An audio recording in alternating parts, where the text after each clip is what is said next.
Confidential funds, marami kaming pinaggamitan.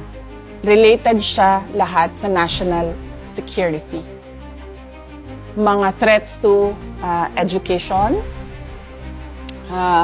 threats to mga children, ang criminality, insurgency, violent extremism. Alam niyo yung nagpapasabog ng bomba, mga ganon. Dahil sa kanilang ideolohiya, ganyan. Merong recruitment sa ganyan. Tapos, terrorism. So, madaming mga threat sa national security natin na kailangan yung project natin sumasagot doon. At hindi mo magagawa doon yun kung wala kang impormasyon kung sino ang highly vulnerable sa problema na yun. Grace Piatos ay masasagot doon sa impeachment trial. Ayaw siya pag-usapan ng defense team kasi binuunan nila yung defense sa confidential funds.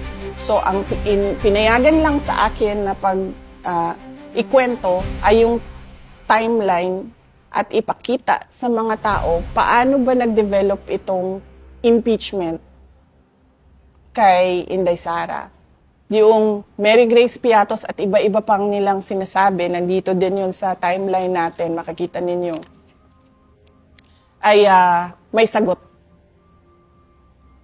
Pero gusto ng mga abogado sumagot doon sa tamang venue dahil confidential funds protektado ng batas. Hindi ka basta-bastang, kasi nga sinasabi ko kanina sa discussion, ang confidential funds pinoprotektahan niya ang national security natin at yung buhay ng mga tao na merong impormasyon na makakasira ng seguridad ng bansa. So, hindi po sa ayaw niyong sagutin ito, ngunit dahil may batas na hindi pwedeng sagutin ang laman ng confidential. Yes, may batas. In fact, madami sa kanila sa House of Representatives ang nag-violate nung batas na yon. And mako-compromise, VP, yung operations kapag inilabas tong information natin. Hindi lang yung operations, pero mako-compromise yung security sector ng gobyerno natin. Kasi mag-i-explain kami kung paano nag-ooperate ang intelligence operation ng gobyerno. Makikita ng NPA, makikita ng makabayan, kaya takot ang makabayan sa confidential funds kasi alam nila na ginagamit yon para bumili ng impormasyon kung paano ginagawa yung recruitment, paano umaakyat sa bundok yung mga bata, mga ganon.